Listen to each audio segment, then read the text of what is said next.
Bueno, pues a ver, yo antes que nada, agradeceros a todas y cada una de las personas que estáis aquí esta noche, ¿vale? La asistencia, a todas y cada una, porque me decía el otro día Listi, yo decía, hombre, la presentación de un libro, ¿no? La presentación del libro la gente va muy poquito, vamos muy poquito, así que todavía redoble de agradecimiento, pero además de eso porque primero, agradecimiento a Izquierda Unida, ¿no? La Organización Local de Izquierda Unida, que es una organización en la que yo he estado mucho tiempo, sigo estando como afiliado, pero he estado con responsabilidades de dirección y cuesta muchísimo salir de las organizaciones, salir bien. Y eso algunos que estáis aquí lo sabéis también como yo, o mejor que yo, ¿no? Que cuesta muchísimo haber tenido responsabilidad en una organización y no estar, no tener esas responsabilidades y no sentirse en una relación, ¿no? Máxime si has tenido y tienes diferencias políticas con esa organización, es decir, con algunos aspectos básicos de esa organización, como es el caso, que no viene a cuento contarlo, ¿no? Entonces, doble agradecimiento y redoble de agradecimiento también porque además estamos hablando de una huelga que fue en la provincia de Badajoz, que además, como suele contarse esto de la historia, ¿no? Pues parece que es una historieta ahí muy circunscrita, que le interesa solo a la gente que estaba en Badajoz, y entonces, pues todavía más, ¿no? Y todavía más porque además la relación personal que a mí me une con muchos de los que estáis aquí, y eso, con todos, con Luis, con todos los compañeros que estáis aquí, de Isti, con Margarita, en fin, con todos, con Santiago, con todos los que estáis, con Pepe, obviamente, ¿no? También, en fin, todos, no menciona a todos. Lo que digo es que la relación es muy estrecha y entonces, pues agradecerlo también, ¿no?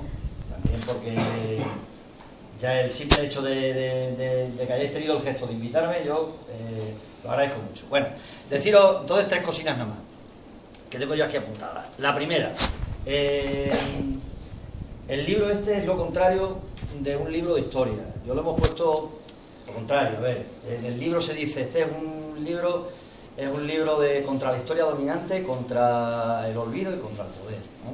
Que viene a ser muchas veces lo mismo, ¿no? Entonces, contra la historia dominante. Cuando he quedado con Fermín y con Tole hemos dicho al fondo de Cánovas, ¿no? Quedamos, ¿no? Entonces la historia dominante está naturalizada, ¿no? Forma parte de nuestro ambiente, ¿no? De nuestra atmósfera, ¿no?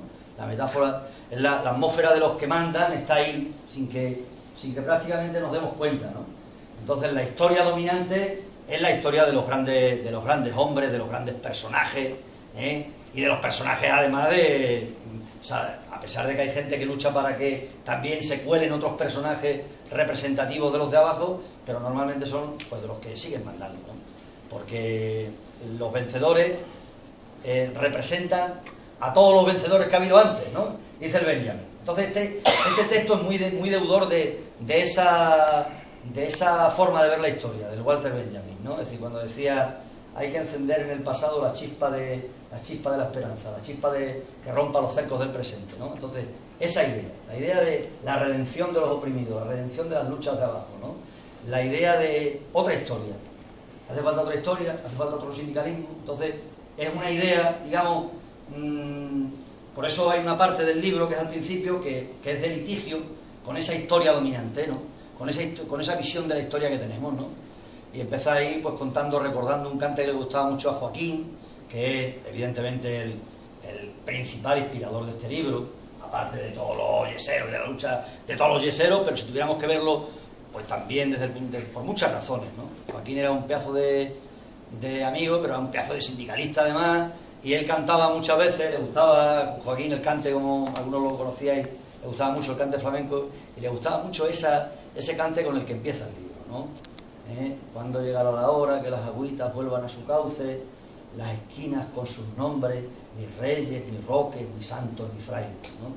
Y lo cantaba, ¿no? Que es una letra de otro de los desconocidos, de los muchos desconocidos que tenemos entre los nuestros, ¿no? Que Francisco Moreno Galván, militante comunista de toda la vida, de Puebla de la Gazalla, ¿no? Y que lo cantaba otro militante comunista, cantaba ese cante, ¿no? Que era José Miguel. Bueno, entonces, en primer lugar, la idea de otra historia y una crítica de la historia dominante, ¿no? A partir de ahí, pues a partir de ahí, digamos que lo que se trata es de relacionar, de que sea un instrumento útil para las luchas de hoy. Por eso también, el que hagamos este tipo de presentación, pues también tenemos que hacer la presentación de otra manera, ¿no? No solo en la manera de organizar la silla, sino sobre todo en la manera de... Es decir, no convirtamos la historia en necrofilia. Ese es el reparto de la academia, ¿no? La historia necrófila, la economía lineal. La historia se encarga del pasado, lo empaqueta y lo maquea al servicio de los intereses de los que mandan hoy, de los que mandan cada día, ¿no? Y luego está la economía, que es la que realmente se encarga de los intereses, de los deseos, ¿no? Es decir, un reparto de funciones ahí. Entonces hay que romper ese reparto de funciones entre la historia, la economía, la historia, la política. Toda la historia, decía, la historia contemporánea es política, ¿no? Se cita ahí a Gramsci al final diciendo que decía eso él, ¿no? Toda la historia es política, toda la historia contemporánea especialmente es política. Se cita a Marlowe, ¿no? Decía aquello de 1830 para acá, ¿no? No hay historia, hay política, decía él, ¿no? Pues si lo decía Marlowe ya hace mucho tiempo, pues eso sí que es un verdadero. Bueno, decía, primera idea, esa. Segunda idea, si decimos que tiene que servir para hoy, que tiene que servir para alimentar también las luchas de hoy, ¿en qué medida este texto que hemos hecho puede servir? Pues en mi opinión, puede servir, ¿por qué? Puede servir porque estamos hablando de una categoría o de un concepto que prácticamente está enterrado, o se han encargado casi de enterrar o de convertir en historiografía, que es el concepto movimiento obrero, ¿vale? Que es el concepto lucha obrera. Entonces, y junto a él otros conceptos que van de la mano, lucha de clase, en fin, todos esos conceptos que han formado nuestra militancia política y que en gran medida han sido arrinconados, ¿no? Entonces, pero no se hace por una cuestión de nostalgia, sino precisamente porque sigue diciéndonos muchísimas cosas, ¿no? Es decir, el otro día me decía una chavala de prensa, ¿no? Me decía, a los de Europa Press le están pagando la noticia 7 euros, la noticia. Yo decía, eso es el destajo. A 7 euros la noticia. Es decir, tiene que hacer, se supone, pues yo qué sé, 8 o 7 noticias para llevarse un salario a casa, ¿no? Claro, así salen algunas de las noticias que uno lee. Que están descabaladas, mal escritas, con faltas y con no sé qué. Claro, es normal. Uno está trabajando allí, tiene que llevarse el salario a casa, ¿no? Es decir, claro que hay, voy de la construcción a los medios de comunicación y por el camino podríamos hablar de muchos de los trabajos del telemarketing, ¿no? ¿Cuántas lleva? Yo estuve unos meses, un tiempo en las empresas de telemarketing en Madrid, en varias empresas, y siempre la pregunta era, estábamos trabajando por encuestas, y la pregunta que se hacía continuamente en los cubículos del telemarketing era, ¿cuántas llevas? ¿Cuántas llevas? ¿No? Como cuando estábamos cogiendo tomates, ¿no? ¿Cuántas cajas llevas? ¿Cuántas cajas llevas? Siempre es la misma lucha. Aunque estemos hablando de tomate, estemos hablando de yeso, estemos hablando... Es decir, movimiento obrero, aunque no... Movimiento obrero sometido a las condiciones de mayor precariedad, porque el destajo es pues la forma que más le interesa siempre al capitalista, la organización de la producción. Es el que crea más las sensaciones del trabajador de que es autónomo, de que puede aspirar, de que puede tener vida propia al margen de los demás, ¿no? De que puede buscar un lugar al sol al margen de los demás. Es decir, siempre es la forma de que se peleen los trabajadores por repartirse un poquito más de la misma masa salarial que le echa allí para alimentar la competencia y la división entre los trabajadores. Pero lo que digo es que el concepto movimiento obrero es un concepto que está ahí y que es una batalla también, lógicamente. Decía, ¿qué nos puede decir este libro? Pues este libro nos puede decir que esa idea que hemos tenido de movimiento obrero, a lo mejor hay muchas cosas que hay que rescatar. ¿Qué se puede rescatar, en mi opinión, en relación con este libro?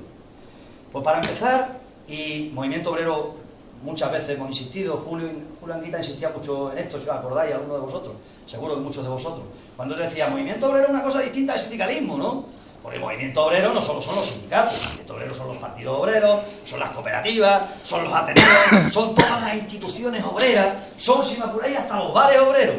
A veces ha sido forma, entenderme, ¿no? Porque esto yo estoy haciendo, como me dijo un compañero hace poco, es que parece que haces una apología del alcohol, ¿no? sino, es que hay que contar que hay muchas formas, es decir, todo lo que crea los vínculos, las relaciones de convivencia, ¿no? Es decir, en definitiva, lo que crea la idea de una autonomía obrera, de una conciencia obrera, ¿sí? Y eso se crea a través de muchos mecanismos, no solo a través del sindicato. Pero bueno, si hablamos de sindicato, pues claro que ahí yo creo que puede decirnos algunas cosas necesarias para hoy, más allá del sindicato en el que estemos, Comisiones, la CGT o el que sea. Pero sí hay cosas que tenemos que ver ahí, que nos están diciendo. De esa etapa en la que estaba Comisiones, que estaba Martín, que estaba otra gente, que estaba Pepe, que estaba otra gente, que estaba Teresa, que está por ahí atrás, que me lo ha olvidado, ¿no? Es decir, claro que hay cosas que nos dice de esa otra etapa de Comisiones. ¿Qué cosas nos dice? O sea, no solo la huelga de los yeseros, la huelga de los yeseros es posible porque hay también un sindicato que tiene otra idea distinta, completamente distinta de lo que es la clase obrera y de lo que es la relación entre la clase obrera y el capital a la que hay hoy. Hoy, ¿qué es lo que nos dice, por ejemplo, Tocho? ¿Qué dijo en la última huelga general? Dijo, qué putada convocar una huelga general. Qué putada. Un sindicato de clase que aspira al socialismo, que tú has dicho, ¿puede decir qué putada es una huelga general o una huelga? Y yo digo, ojalá cualquier trabajador de España y del mundo tuviese a sus espaldas la experiencia de una huelga larga. No hay ningún instrumento que genere más conciencia a un trabajador que una huelga. Ni la lectura de Carlos Magno. Porque el sindicalismo es previo al sindicato. Yo sé que esta idea es muy anarquista mía, y yo sé que algunos me decís, el Manolo tiene una vena muy anarquista, ¿no? Muy espontaneísta. El sindicalismo está antes del sindicato. Sindicato, claro, que aquí estamos hablando de dos sindicatos, el sindicato institución o el sindicato lucha, y del que estamos hablando antes es del sindicato lucha, del sindicato que se alimenta de la lucha y que alimenta las luchas. Eso era Comisión. Y hoy el sindicato es otra cosa, el sindicato de la concertación, el sindicato del pacto social permanente, el sindicato que admite un papel institucional de relación preferente con el Estado, el sindicato del virgencita que me quede como estoy, el sindicato de negociar, de la permanente negociación, pero sin cuestionar el Estado, sin cuestionar la relación de dominación básica entre capital y trabajo. Entonces, primera idea, sindicato de lucha frente al sindicato de despacho, que decía Cansado, ¿no? Que decía, bueno, Cansado, de los compañeros, Juan Rico, ¿no? De los compañeros de Almendralejo, ¿no? No, es que el sindicalismo de despacho, el sindicalismo de lucha, el sindicalismo de despacho. Número uno. Número dos. Segunda idea, la asamblea. Lo decía antes Martín en la puerta, estábamos hablando. La asamblea frente a la burocracia. Pero la asamblea no es una palabra solo de los anarquistas o del movimiento anarquista.